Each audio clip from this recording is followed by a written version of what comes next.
हाँ जी, तो पिछला आज हमने करना है 25वां सूत्र, नारद भक्ति सूत्र का।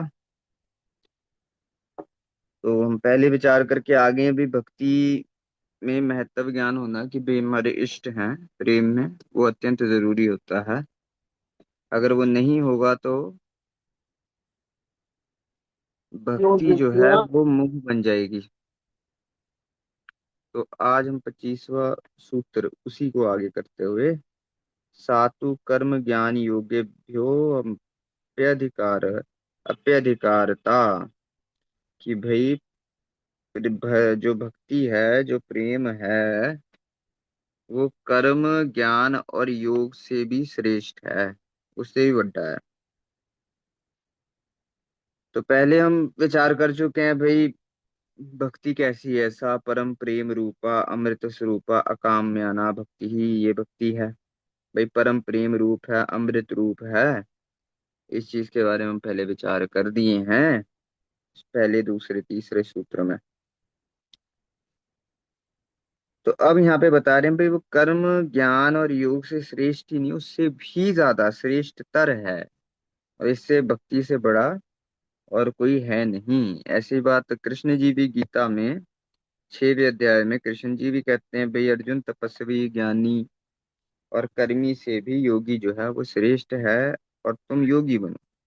पर योगियों में भी कौन सा योगी सबसे श्रेष्ठ है? वो योगी सबसे श्रेष्ठ है जिसका चित्त जो है वो मेरे में श्रद्धा पूर्वक पूरी तरह लगा हुआ है और जो मेरा भजन करता है।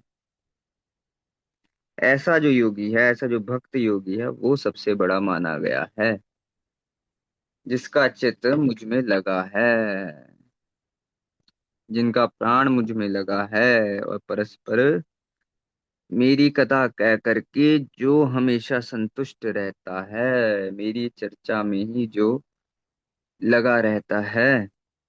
ऐसा जो भगत है वो सबसे श्रेष्ठ है। ऐसा जो योगी है वो सबसे श्रेष्ठ है।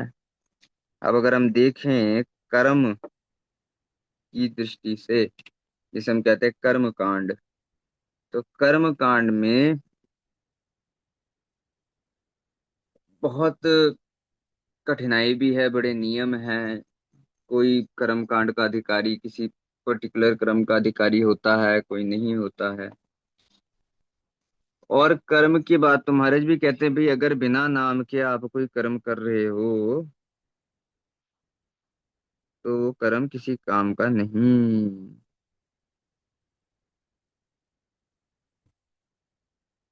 राम नाम गुण गाए पंडित, कर्म कांड अहंकार न कीजै, कुशल सेती घर जाहे पंडित। महाराज को तो कह रहे भाई नाम के गुण को गाओ हे पंडित, कर्म कांड का अहंकार करोगे तो किसी काम नहीं आएगा। तो कर्म में भी अहंकार, क्योंकि बड़ी जल्दी कर्म कांड की जब अवस्था होती है तो अहंकार आ जाता है। तो इस करके जब कर्म कर्म भी करना है तो भी निष्काम हो करके कर्म करना, और फिर उससे आगे बढ़ के उपासना में प्रवृत्त होना, तो कर्म का ये कार्य है। पर जो कर्म कांड में लग जाते हैं एक बार, वो उस कर्म कांड को छोड़ नहीं पाते।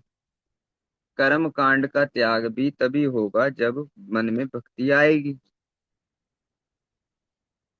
भक्ति को ज्ञान की माता कहा गया है, क्योंकि बिना भक्ति के ज्ञान नहीं आता। और ज्ञान को अपने हृदय में स्थित करना है तो कर्म और उपासना से आगे बढ़ना होगा।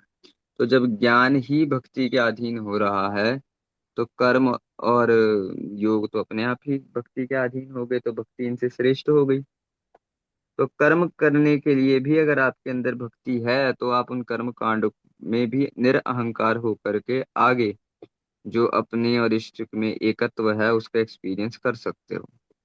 अगर आपके अंदर, आपके हृदय में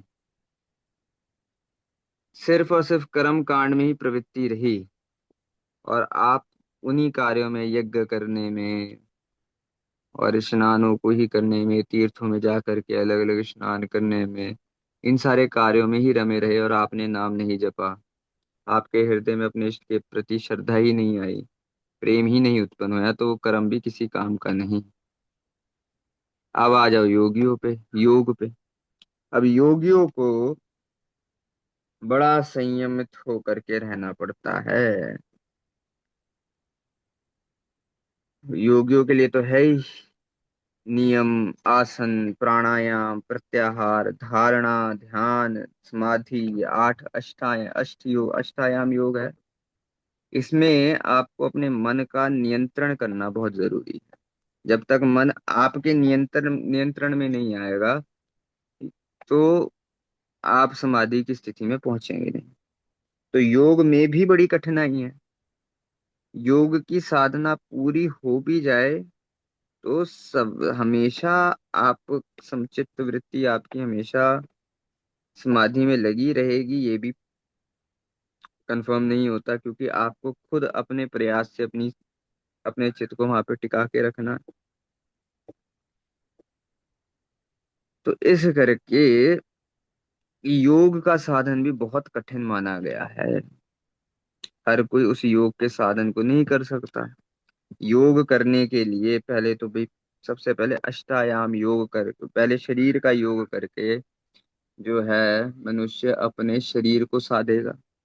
शरीर को साधने के बाद वो अपनी प्राण वायु को साधेगा। प्राण वायु को साध करके मन को एकाग्र एक पॉइंट पे टिकाएगा। फिर उसका अभ्यास होगा उस एक पॉइंट पे अपने ध्यान को पूरी तरह से परफेक्टली टिका देना। तब जा करके वो समाधि की स्थिति में पहुंचने के काबिल होगा। अब ये सब करने के लिए, शरीर को टिकाने के लिए यम नियम, आसन, ये सब है। प्राण वायु को टिकाने के प्राणायाम, प्रत्याहार है। और अपने ध्यान को एक जगह टिकाने के लिए धारणा, ध्यान है। जब तक ये सब साधना पूरी तरह से वो नहीं कर लेता, जिसमें बड़ा समय लगेगा और बड़ी कठिनाई भी होगी। और आज के टाइम पे अगर हम देखें, अभी जो समय चल रहा है, इस समय वो योग की साधनाएं की ही नहीं जा सकती, क्योंकि सबसे पहला जो यम और नियम है वही पूरा नहीं होगा, क्योंकि आज के टाइम पे खान पान ही उतना शुद्ध नहीं है। तो इस करके योग बहुत कठिन आज के समय पे हो जाता है। योग कठिन हो गया, कर्म कठिन हो गया, क्योंकि आज के टाइम पे अगर हम वो हवन और वो यज्ञ करने जाएं तो अभी वो यज्ञ कराने वाले नहीं है। जैसे पहले के जमाने में पुत्रेष्टि यज्ञ और राजसूय यज्ञ, अश्वमेध यज्ञ, ये सब हुआ करते थे। इनमें समय बड़ा लगता था, कितने पेड़, कितने लकड़ी काटनी और कितना घी उसमें लगना यज्ञ में, और दक्षिणा और ये सब करते हुए कितना समय इसी में वेस्ट हो जाता है।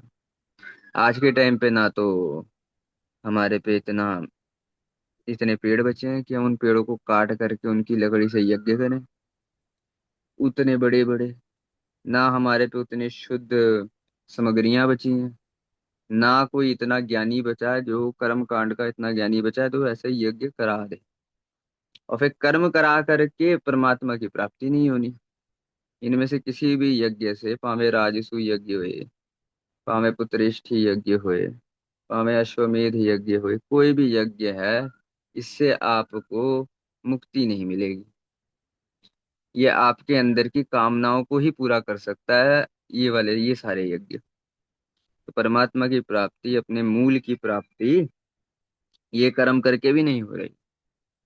तो कर्म की दृष्टि भी अगर हम देखें तो भी जो है वो परमात्मा को नहीं प्राप्त करा पा रहे।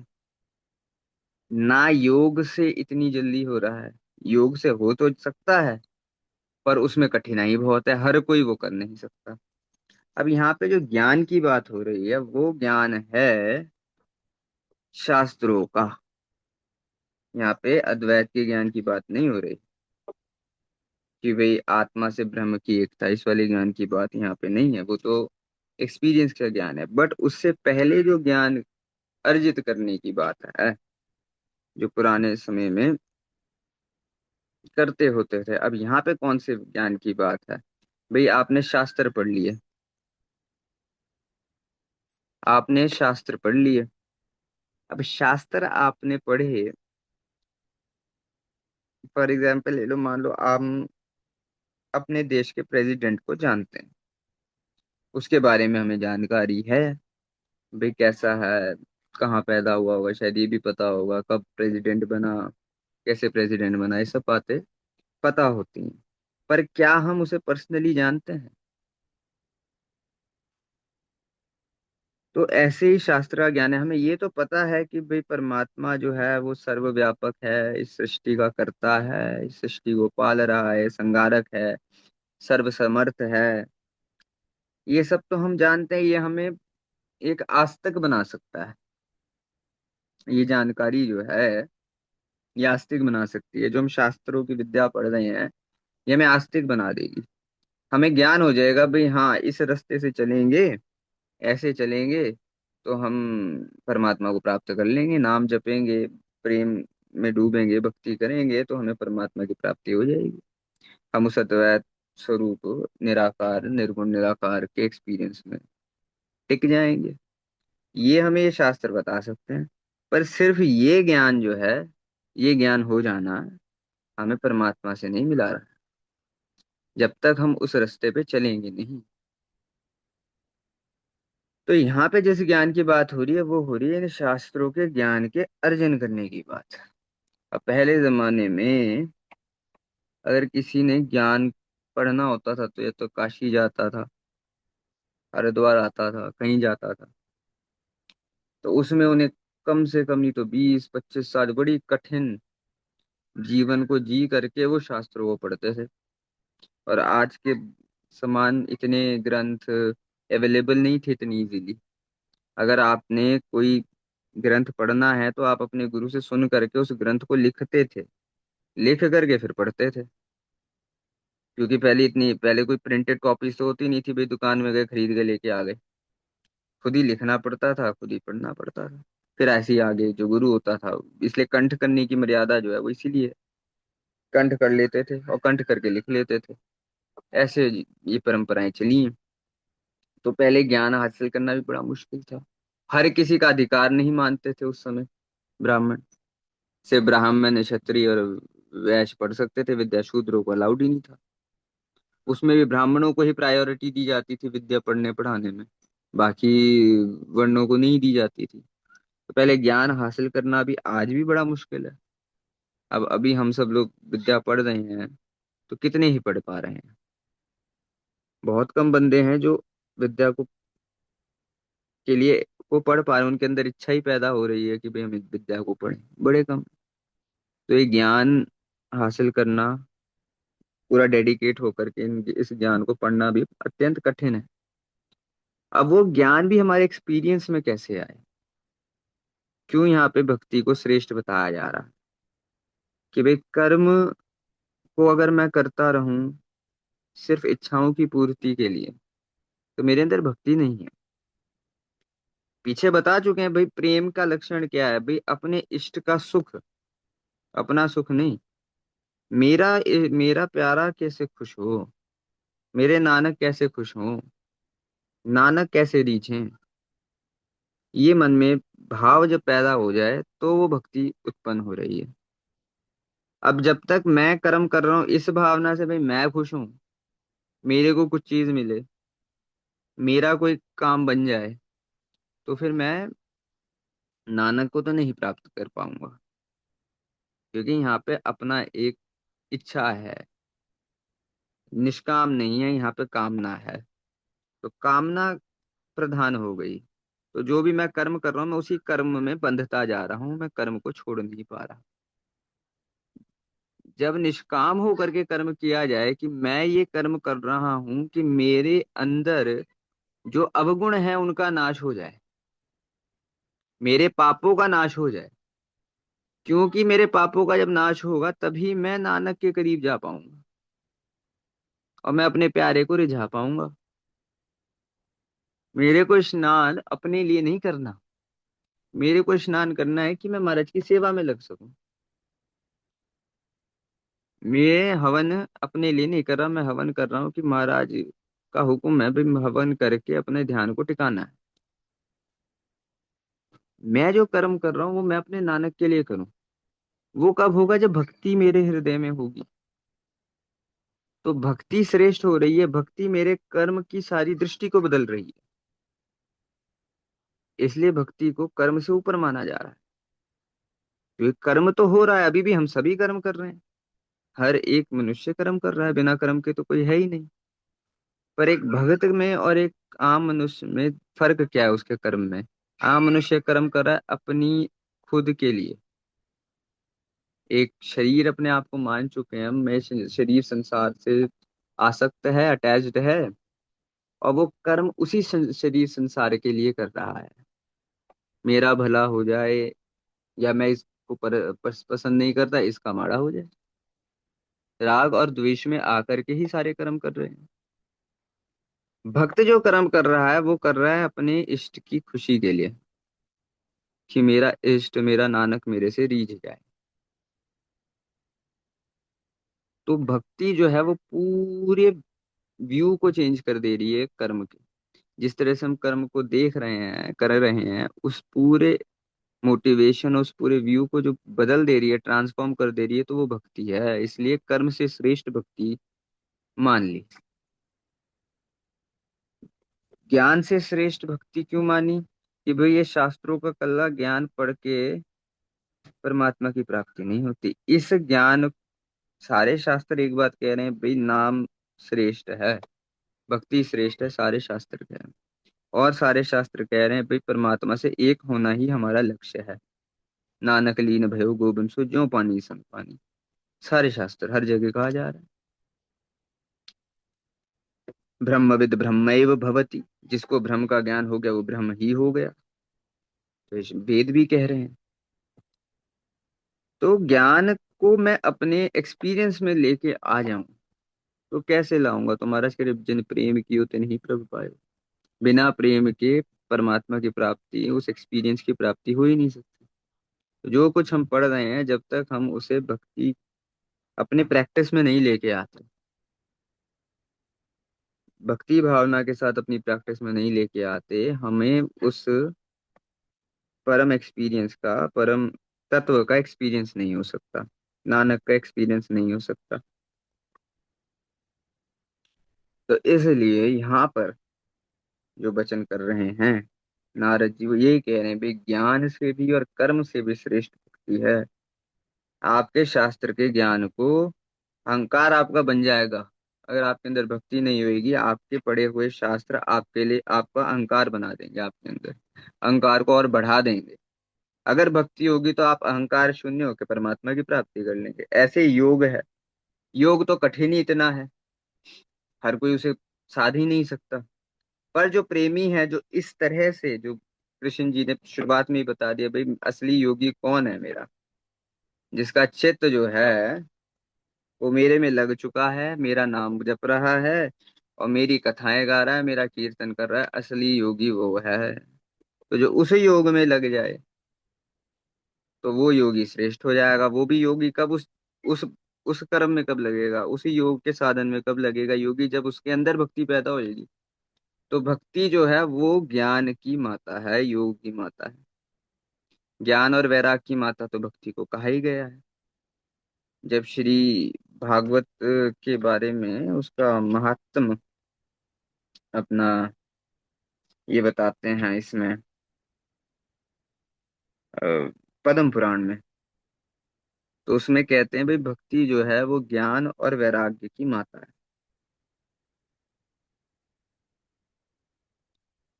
तो अहंकार का नाश जो है वो भक्ति के थ्रू होता है। इसलिए, और जब अहंकार का नाश होगा तभी आपके हृदय में ज्ञान प्रकट होगा, वो एक्सपीरियंस में आएगा। अष्टावक्र जी महाराज अपनी गीता में तो ये बात कहते हैं, यस्याभिमानो मोक्षेपि देहे च ममता तथा नासो ज्ञानी नवा योगी केवलम क्लेश भाग सौ।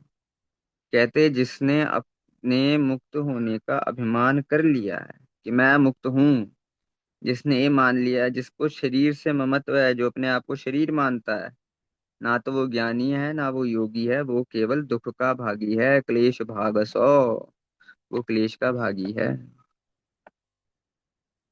तो संसार में चिंतन करने योग्य जब कुछ है ही नहीं, तो इसलिए संसार के चिंतन को हटाती है भक्ति। और भक्ति ही आपको आपके इष्ट के चिंतन में जोड़ देती है। और जब आप अपने इष्ट के चिंतन में लग करके कोई कर्म करते हैं, कोई ज्ञान पढ़ते हैं, कोई शास्त्र पढ़ते हैं, तो आपके अंदर वो भक्ति पुष्ट होती है। अगर आपके अंदर भक्ति नहीं और आप ये सब पढ़ रहे हैं, आप कर्म कर रहे हैं, आप कुछ कर रहे हैं, तो आप संसार में ही फंसते जाएंगे, क्योंकि अहंकार कहीं ना कहीं आपका पुष्ट होता जाएगा। तो वो भक्ति जब अंतःकरण में आती है, भगवान का ध्यान टिक जाता है, नानक में ध्यान टिक जाता है। और भगवान क्या है? गुरु नानक क्या है? आनंद घन, सच्चिदानंद कहते हैं ना, तो आनंद के स्वरूप है। तो इसलिए भक्ति में कोई दुख नहीं रह जाता। तब आपका मन ये नहीं कहेगा भी मेरा पैसा, मेरे को लॉस हो गया पैसे में, या मेरी मैं भगवान की स्मृति भी मेरे अंदर चल रही है, नानक का ध्यान भी मेरे अंदर चल रहा है, और मेरे अंदर स्त्री का ध्यान भी चल रहा है, मेरे अंदर माया का ध्यान भी चल रहा है। ये नहीं हो सकता। या तो फिर आपके अंदर नानक की स्मृति रहेगी, या फिर संसार की स्मृति रहेगी। एक तुलसीदास जी का दोहा है, जहाँ राम तह काम न है, जहाँ काम न है राम। तुलसी कभू की के राह सके, रव रंजनी, तुलसी कभू के रह सके, रवि रजनी एक ठाम। कहते हैं जहाँ पे राम का नाम है, जहाँ पे नानक है, वहां पे काम नहीं है, वहां पे इच्छाएं नहीं है। और जहाँ इच्छाएं हैं वहां नानक नहीं है। अब इच्छाएं होंगी तो बंदा कर्म कांड में लगेगा, इच्छाएं होंगी तो बंदा कोई साधना करके चाहेगा कि मेरे को वो मेरी इच्छा पूरी हो। जब इच्छा का नाश हो गया, तब हर जगह इष्ट इष्ट पैदा हो गए, इष्ट इष्ट दिखने लगा, हर जगह नानक नानक हो जाएंगे। तो ये भक्ति से होएगा। जो ज्ञान को हम पढ़ रहे हैं अभी, इन शास्त्रों को, ये ब्रह्म विद्या हम पढ़ रहे हैं, ये ब्रह्म विद्या का एक्सपीरियंस हमारे हृदय में कब प्रकट होगा? जब हम भक्ति भावना के साथ सिर्फ नानक हैं, और नानक के अलावा कोई दूसरा नहीं है, जहां देख रहे हैं, जिसको देख रहे हैं, वो नानक का ही रूप है। इस भावना के साथ जब हम नानक का भजन करेंगे, तो ये जो हम ब्रह्म विद्या पढ़ रहे हैं, ये हमारे हृदय में प्रकट हो जाएगी। इस करके भक्ति को सारे कर्मों से श्रेष्ठ माना गया। और वही बात नारद जी इस 25वें सूत्र में हमें समझा रहे हैं, कि जहाँ पे भक्ति होएगी, वहां पे फिर कर्म, योग, ज्ञान, ये सब जो है छोटे हो जाएंगे, और भक्ति श्रेष्ठ हो जाएगी। सब चीज से श्रेष्ठतर जो है, श्रेष्ठ से भी श्रेष्ठ जो है, क्योंकि कर्म, ज्ञान, योग तो श्रेष्ठ माने गए हर हर कर्म, हर चीज में। पर इनसे भी श्रेष्ठ जो है वो भक्ति है, इन श्रेष्ठ चीजों से भी श्रेष्ठ जो है वो भक्ति है। तो यही बात भक्ति की, भागवत में कृष्ण जी कहते हैं, भक्ति भक्ति ही पुनाति मनिष्ठा श्वपाकनपि संभवात। मुझ में निष्ठा रख करके जो भक्ति होती है, वह जन्म से अपवित्र, स्वपाक मतलब स्वपच को भी पवित्र कर देती है, एक चंडाल को भी पवित्र कर देती है। ये भक्ति की श्रेष्ठता है। चंडाल क्यों यहाँ पे बोला गया? कि चंडाल को कर्म का अधिकारी नहीं माना जाता, चंडाल को योग का अधिकारी नहीं माना जाता, चंडाल को ज्ञान का अधिकारी नहीं माना जाता, जिसको मर्यादाओं में किसी चीज का अधिकारी ही नहीं माना जा रहा, जिसको कर्म उपासना नहीं दी जा रही, जिसको शास्त्रों का ज्ञान नहीं दिया जा रहा, जिसे योग की क्रियाओं में इनिशिएट नहीं किया जा रहा, वो भी भक्ति करके महाराज की प्राप्ति कर पा रहा है। इसलिए जहाँ पे कोई साधन किसी को नहीं दिया जा रहा, पर एक चीज सब सारे शास्त्र कह रहे भाई, नाम में सबका अधिकार है, भक्ति में सबका अधिकार दे दे। तो जो सबके लिए इतनी सामान्य है, सबको अधिकार है जिस चीज का, वो सबसे श्रेष्ठ मानी गई। सारे दुखों को भक्ति मिटा देती है। धर्म जो है, धर्म का आचरण जो है, वो आपको भक्ति के लिए तैयार करता है। और जब भक्ति पैदा होती है, तो सारे क्लेश, सारे दुख जो है नाश हो जाते हैं। इसलिए भक्ति सबसे श्रेष्ठ जो है, वो इस सूत्र में नारद जी मानते हैं। तो ये जो सूत्र है 25वां, हम यहाँ पे विराम देते हैं। अगली क्लास में 26वां जो सूत्र है कि भाई भक्ति फल स्वरूप है, इस चीज पे विचार करेंगे कि भक्ति कोई साधन तक सीमित नहीं है, कि भक्ति कोई साधन है। भक्ति साधन नहीं है, भक्ति सारे साधनों का फल है। अब इस चीज के ऊपर भाई नानक का नाम मिल जाना सारे साधनों का फल है, ये जो विचार है ये अगले सूत्र में जो है अगली क्लास में हम खोल करके इस चीज के ऊपर विचार करेंगे। आज की विचार में हुई भूल चूक की माफी बख्शनी जी। वाहिगुरु जी का खालसा, वाहिगुरु जी की फतेह।